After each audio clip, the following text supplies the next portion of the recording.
Adapun alat dan bahan yang digunakan pada praktikum kali ini yaitu tisu, gelas aqua, biji kacang hijau, tabel pengamatan. Adapun langkah-langkah menanam biji kacang hijau yaitu 1. Pemilihan dan perendaman biji. Pilih biji yang utuh dan padat, lalu rendam dalam air selama 2-4 jam untuk melunakkan kulit biji sekaligus memicu perkecambahan. Gunakan biji yang tenggelam karena kualitasnya paling baik. 2. Menata media kapas. Tata beberapa lembar kapas di dasar wadah hingga tertutup rata, lalu basahi dengan air. Pastikan kapas hanya lembab, basah merata dan tidak sampai menggenang agar biji tidak membusuk akibat kekurangan oksigen. 3. Meletakkan biji. Letakkan biji yang telah direndam di atas kapas secara menyebar. Beri jarak antar biji agar saat tumbuh, akar dan batangnya tidak saling melilit serta memiliki ruang tumbuh yang cukup. 4. Perawatan dan penyiraman. Cek kondisi kapas setiap pagi dan sore. Jika kapas mulai mengering, cukup semprotkan atau teteskan sedikit air agar kelembapannya tetap terjaga.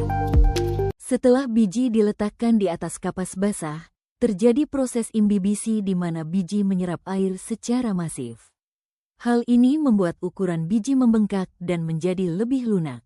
Menjelang akhir hari pertama, tekanan dari dalam akan membuat kulit luar biji yang berwarna hijau mulai retak dan pecah, memperlihatkan calon akar, radikula, berwarna putih di dalamnya. Calon akar atau radikula mulai tumbuh memanjang ke arah bawah menembus serat-serat kapas untuk memperkokoh posisi dan mencari pasokan air.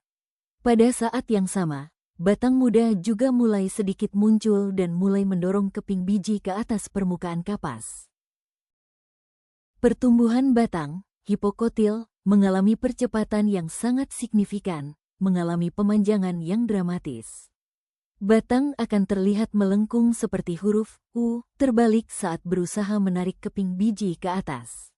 Sementara itu, di bagian bawah, akar utama mulai membentuk cabang-cabang akar kecil agar daya serap airnya lebih optimal.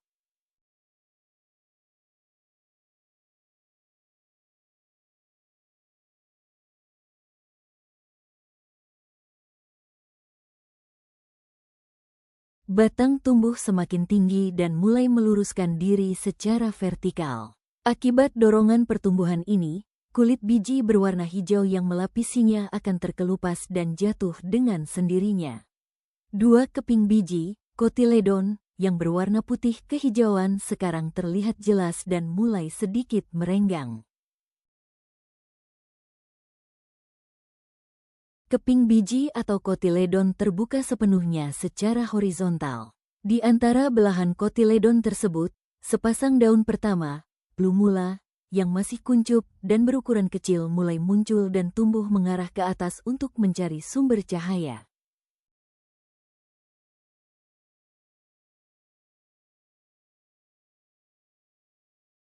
Batang kacang hijau tumbuh semakin tinggi, ramping, dan tegak lurus. Daun pertama yang sebelumnya menguncup kini mulai membuka lebar. Jika tanaman diletakkan di tempat yang mendapatkan cukup cahaya matahari, daun ini akan berwarna hijau segar karena zat klorofil mulai aktif bekerja melakukan fotosintesis.